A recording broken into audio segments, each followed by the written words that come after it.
Good morning to the Honorable Ministers of the Council, members of the media, radio listeners via St. Martin Gov Radio 107.9 FM, Telemstel TV Plus, respective radio stations island-wide, online, and TV 15 viewers. I'm Rolika Roach, and welcome to the live Council of Ministers press briefing for today, Wednesday, February 22nd, 2023. At this time, I would like to invite the Honorable Minister of Public Housing, Spatial Planning, Environment, and Infrastructure, Egbert Duran, to address you. Minister Duran, you have the floor. Thank you, Ms. Roach. Good morning, Prime Minister, colleague ministers, members of the media, CoM, and a special good morning to the people of St. Martin. Today I have a few brief updates. In regards to the road resurfacing, the road resurfacing works will continue this week. Most of the asphalt had been laid, and I'm sure that most of you have used the road already. You can also feel the difference.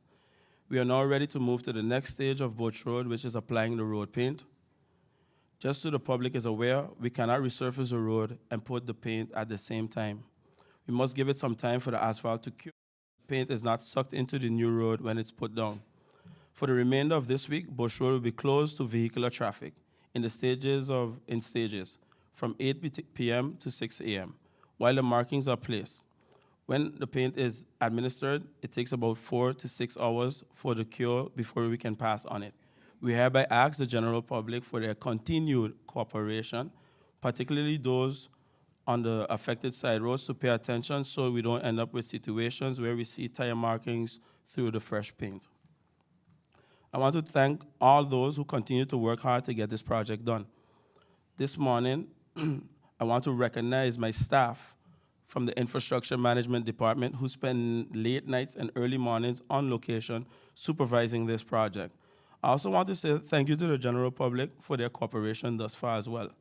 Despite some trying to spin a negative twist on it, I believe it is evident now that this is simply part of the yearly road resurfacing plans.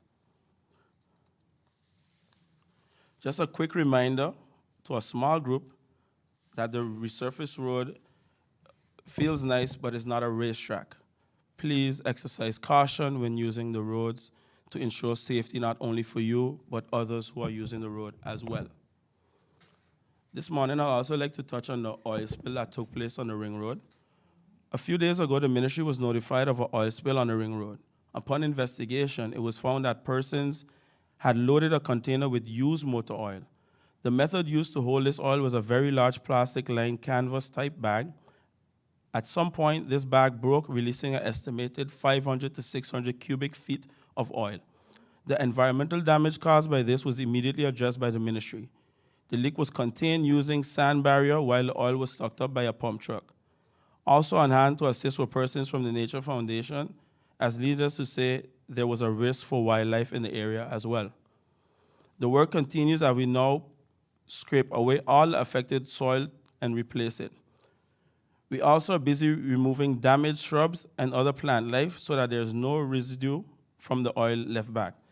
This is a huge undertaking, and I want to thank those who responded to assist the ministry as well. I must mention that we have identified the persons who are responsible, including the shipping company of whom the container is leased. I'm completely baffled as to why people would even have placed a container of hazardous material on the Ring Road. This container, which is to my understanding, originated from St. Eustatius and was leased to a specific shipping company. The shipping line and the owners of the contents were notified by government representatives, and some were on the scene. It was made clear to them that they would bear the cost of the cleanup.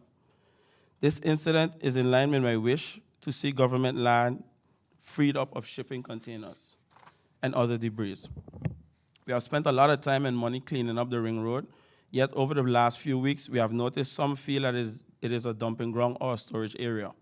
I will continue the efforts on my end to ensure that this practice stops and persons are made aware and pay for their carelessness and their lack of respect. We have already started the process of removing shipping containers, chassis, and the like from the roadsides. Persons are reminded that they should store their containers safely on their own property. Government will hold persons breaking this request responsible financially as well, and for the removal costs.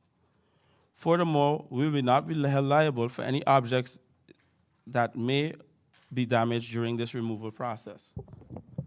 As the minister, I see such actions as this deplorable act, persons behind them, and the ones who do not care for this island. These persons pretend to love the island, but under the darkness of night, behind closed doors, and even closed container doors, do contrary. The way the oil was stored, where it was placed without a safety plan, and also is clearly an act of criminal carelessness. The police were called in, and the report is also forthcoming. The owner claim of sabotage, whether real or not, it goes without saying the proper storage procedure was not followed in the first place. This reminds me of a recent monument destruction. We cannot and will not allow people to destroy our country and get away with it. Yes, even to that I have not forgotten. I'm awaiting the final report from Minister Samuel and the Monument Council so that we can shed some light on this unforgivable situation that took place a couple of weeks ago. Some of you may know the story of Eli in the Bible. Eli was a high priest who judged and led a nation, a person of status at the time, however, had no control over his sons. Instead of correcting them to the fullest for all the wrongs they were committing, he spoke to them but still turned a blind eye to their actions. God turned around and sent a messenger to Eli as a reprimand. His family was cut off and his sons were dealt with the ultimate punishment. Ironically, it was a young boy by the name of Samuel who came up after Eli to continue God's work. To those in authority who masquerade by day, taking cleanup pictures at one monument while probably knowing what happened to the destruction of another, I say it is time to get your house in order.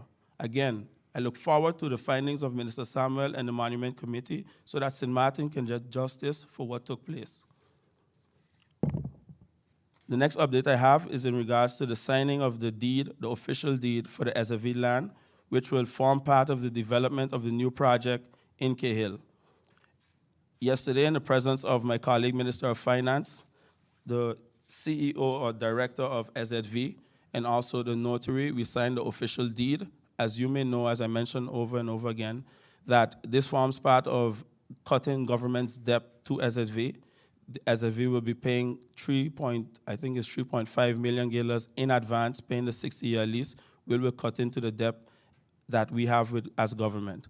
I would think my colleague minister will elaborate more on that point. However, I just want to reiterate again for the general public that no sporting facilities will be damaged or cut short, and I believe that this is a great thing for the island, and I look forward to having the permit process as soon as possible so that we can see more development in the area, and also SFV can save on its rent that it pays on a yearly basis, which will ultimately benefit the people of St. Martin. With that being said, that is all my updates for now. I look forward to any questions members of the media might have. Thank you, Releka. Thank you, Minister Duran, for your opening remarks. At this time, I would like to invite the Honorable Prime Minister and Minister of General Affairs, Silveria Jacobs, to address you. Prime Minister Jacobs, you have the floor.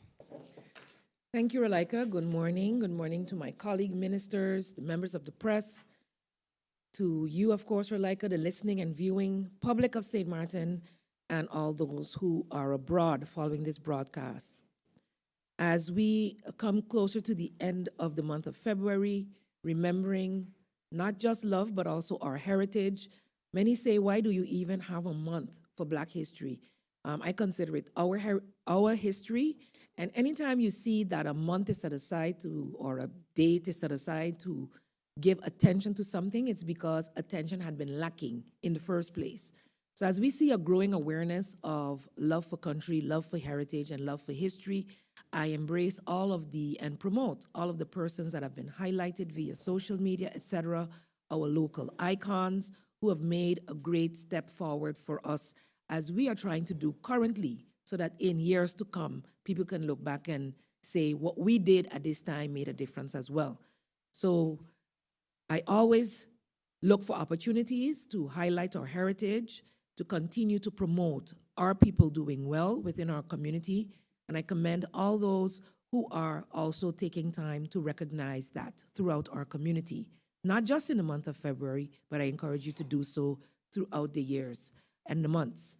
And that's what my minister just mentioned about the atrocity that took place at the ruins in the Diamond Estate area, an area that we have come to commemorate on a yearly basis, the run for freedom, an indelible part of our history, something that was tangible that people could go to, yes, that type of a destruction is abhorrent, and we must indeed ensure that something like that does not happen again, and that any and all perpetrators are dealt with by any means that are available within the laws. It is important that we never stop learning and developing ourselves and our future generations.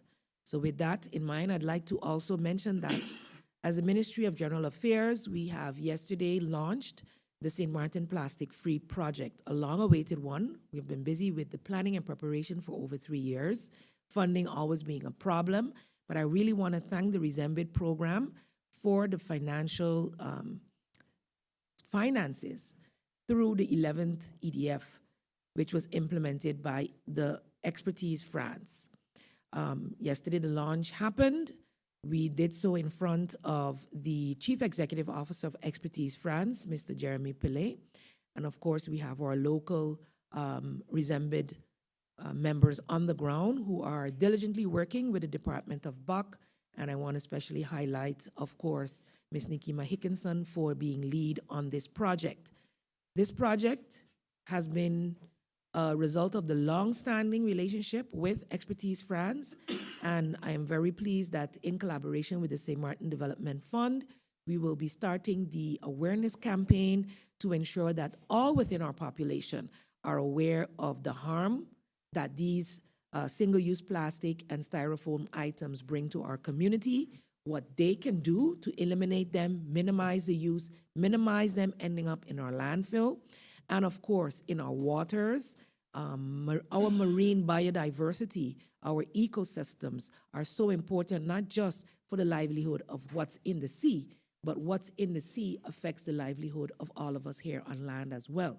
So we must take care of our environment. This environment also sustains our tourism industry in all aspects of the world.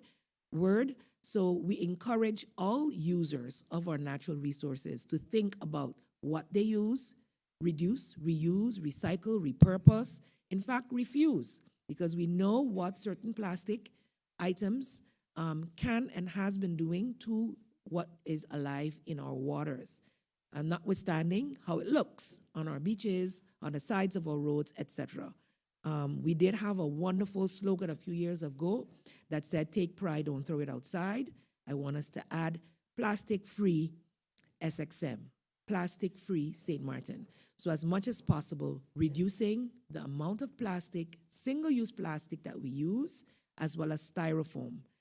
Government has a very, let's say, collaborative effort going on. Discussions are being had with the Ministry of TEAT, the Ministry of Justice, and all of the awareness programs and the platform will be rolled out as it was launched yesterday, so that each citizen of St. Martin, each business on St. Martin, each organization, each group would see how they can take their part in making sure St. Martin is healthier, happier, and of course, plastic-free. We also continue to promote that also in government. So you would notice that you wouldn't find readily available plastic bottles and the like, and there are plastic-only bins on each floor for our civil service to be able to discard their plastic items that they do have in a safe manner so that they can be recycled.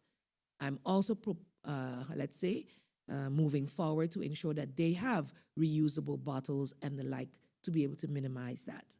I don't have at this time, I must say that ministers are, there's Minister Lambrix is not able to be here as he's in Parliament, and we'll be looking out for the information shared. The other ministers also gave their excuses, but if there are any further discussions, I did want to update on the media policy.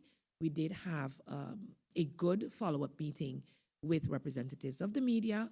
There have been some adjustments made, and as soon as that letter goes out to them, the republishing of the media policy will take place, after which it will be very strictly enforced.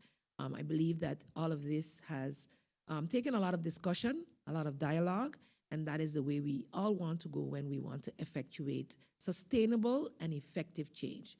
And I look forward to all of us adhering to what we put forth as the manner in which we will engage with our media, especially here in our press briefing room and with press conferences and the like.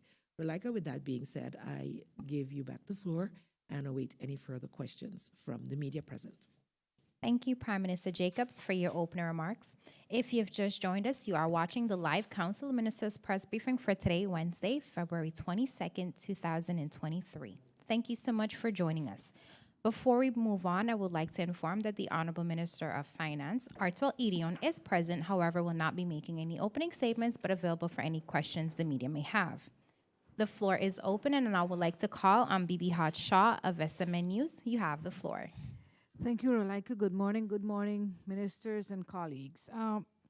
My question, I'm going to pose it to the Prime Minister since we are not seeing the Minister of VSR.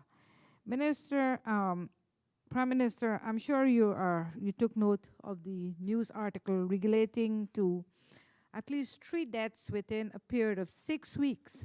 Patients sent to Colombia and they died there. Bodies were embalmed less than 5 or 6 hours after. Relatives demand that an autopsy be conducted. That could not be done. I'd like to know if the government of St. Martin have been updated on this issue by SZV, and why isn't there any working or collaboration agreement between the front side and the Dutch side? And what happened to the agreement that they had with health destinations, if you know?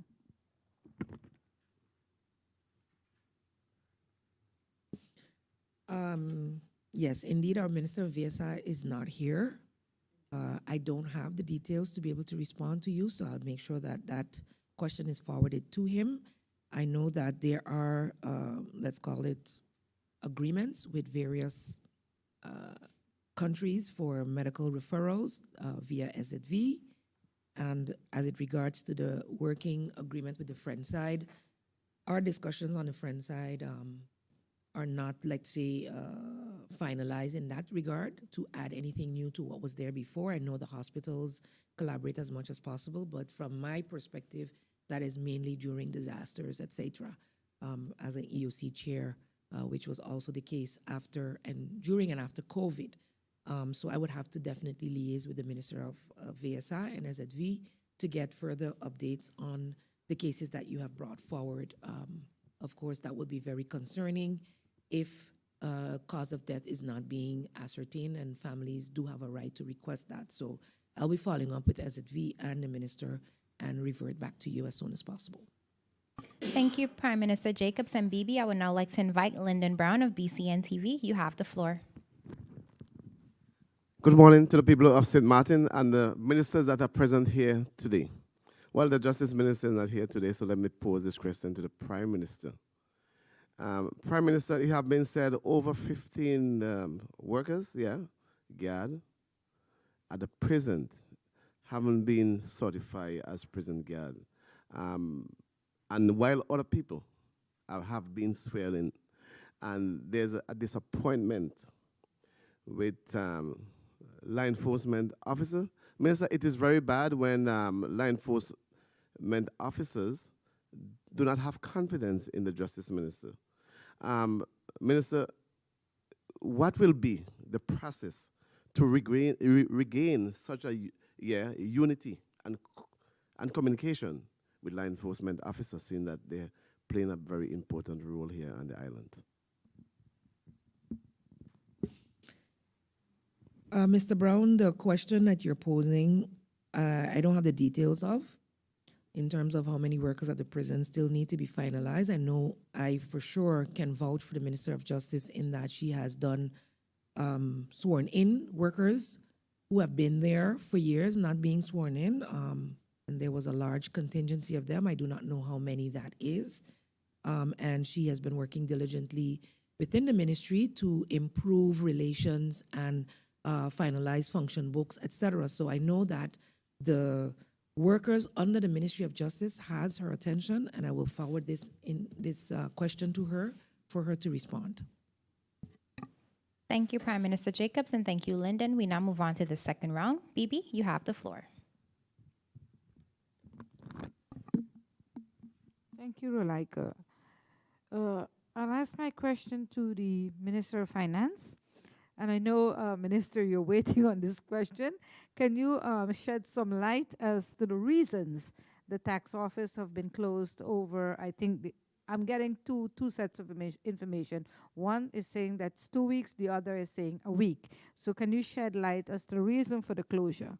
And at the same time, can you tell us, because the Minister of Romy mentioned it about the signing of the agreement for the building by SZV in Cahill.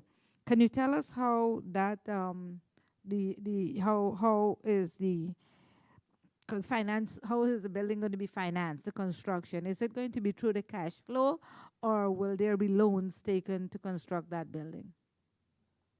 Thank you for your questions, Ms. Shaw.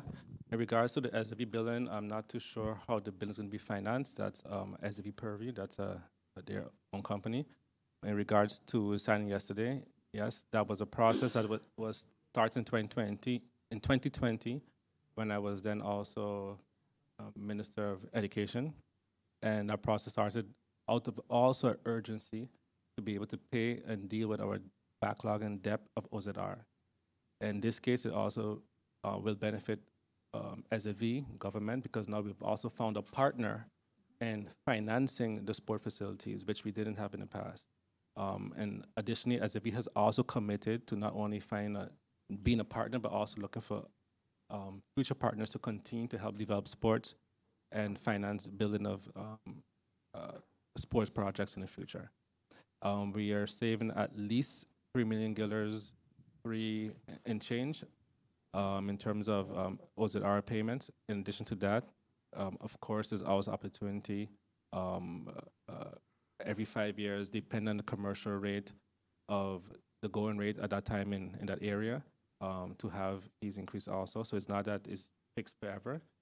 And like I said, I look forward to this being done. I believe it'll also benefit the staff at SAV and also the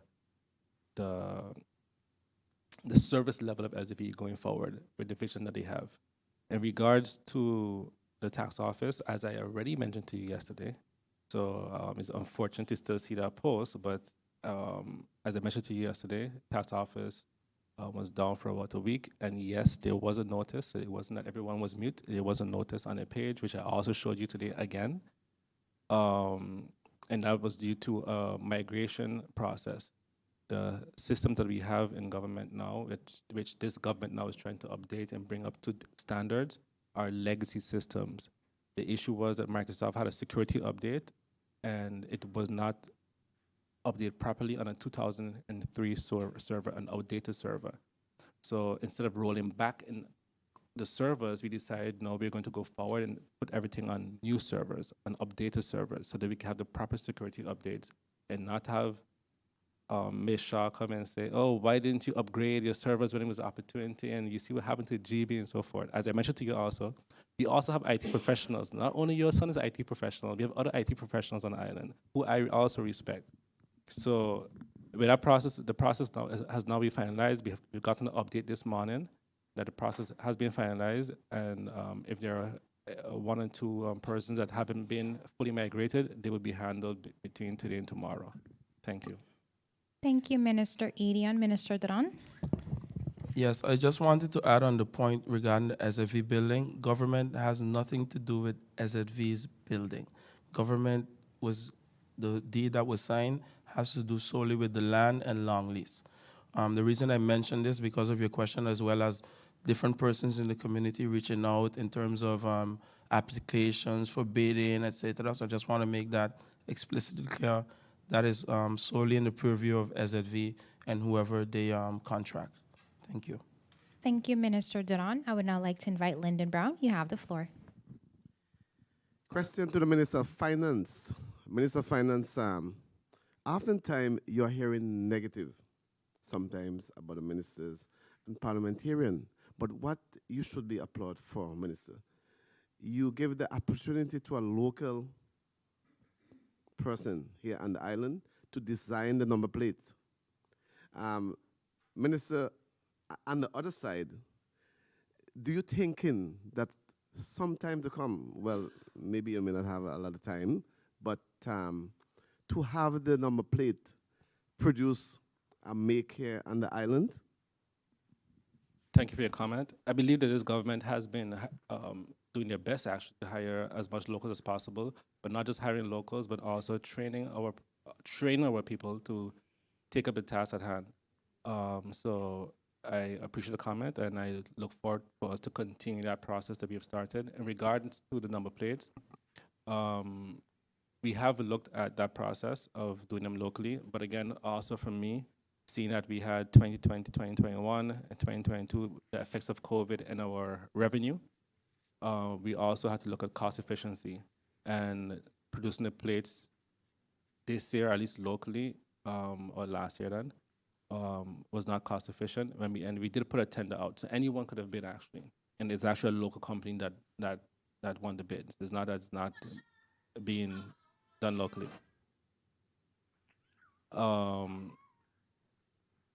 Yes, so we are going to, once any local company can do it and they are allowed to enter the bid, and if they could produce it locally, I look forward to that also. Thank you, Minister Edion. Thank you, Lyndon. We now move on to the third round. Bibi, you have the floor. Thank you, Rolika. My question for the Minister of Romy. Minister, can you tell us where are you with the contracts for the trench cleaning and district cleaning? Can you give us an update on that? Thank you, Bibi. Actually, I was informed that this week it was signed and it left the department. I believe the final report was sent from SOAB about 2 weeks ago. With the final report, then the department has to form an awarding advice. And based on the awarding advice, that then goes to the channels of the financial department, etc. So what I was told up to yesterday is that it's now by finance being processed, and then it comes to me, and then it goes on to the Council of Ministers for ratification, and then they're informed. So I believe we are pretty much on point to start, hopefully, with the contracts for the 15th of March. Thank you for the question. Thank you, Minister Don, and thank you, Bibi. Lyndon, you have the floor. Question to the Minister of Romy.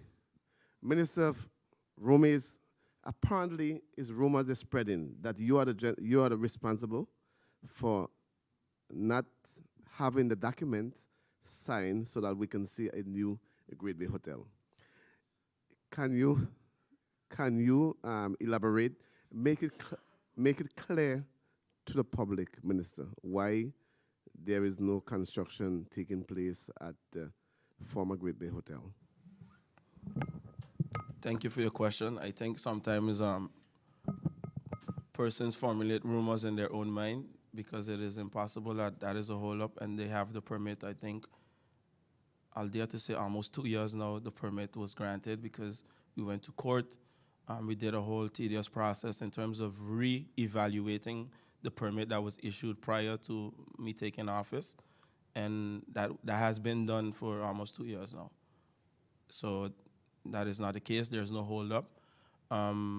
It's just a matter of them starting the construction. And secondly, I just want to touch back a bit on the question posed by Ms. Shah regarding the contracts. I just want the general public to know that the contracts are in the process. However, the island is clean and everything is clean. So it's not as if that the progress is being held back until the contracts are issued. The department did their due diligence and make sure that everywhere is in order. Thank you. Thank you, Minister Duran. Minister Edion? Yes, I'd like to chime in on the question from Mr. Brown. And as Minister of Finance, when we came into this government, there was a big urgency in terms of the lack of cooperation, the lack of discussion, and the lack of support when it came to the Great Bay project, and the potential loss of this big investment coming to the island and so forth. And I would say this, and this is my perspective from Ministry of Finance, is that it's unfortunate, though, that the process hasn't started as yet. And I think as a government, we have to look into these processes. We did a lot of work to get a process where it is today. And hopefully the same person that started those rumors will start another rumor, letting them know that I don't think we're going to accept another decade of we're not going to have another multi-base situation for sure. So I hope that the developers somehow hear our concerns and they start the process as soon as possible. Thank you, Minister Edion. I would now like to invite Lyndon Brown. You have the final question. Question to the Minister of Rumi. On the verge of the king coming to the island, ministers, rumors again. Apparently, the public do not understand how government works. And what being said, oh, because the king is coming, you are hurriedly cleaning and fixing the road. Minister, just dive in on this. Just explain to the public again and explain to them how government works, because there's a lot of misconception. Thank you for your question. I think by now the misconception should be cleared up because the works are still ongoing. It's a yearly exercise that takes place in terms of road resurfacing, and I think that is self-explanatory. Thank you. Thank you, Minister Duran. Members of the media, this does bring us to the end of the question and answer session. Any further questions can be sent to the Minister's Cabinet in writing. Honorable Ministers of the Council, members of the media, radio listeners, and online viewers, this brings us to the end of the live Council of Ministers press briefing for today, Wednesday, February 22nd, 2023. For rebroadcast, tune in to St. Martin Gov Radio via 107.9 FM, Telemcell TV Plus, the official Facebook page of the Government of St. Martin, YouTube channel Government of St. Martin, and TV 15. For video on demand, log on to the Government of St. Martin's YouTube channel. On behalf of the Department of Communication and the Government of St. Martin, I'm Rolika Roach and wishing you a pleasant day further.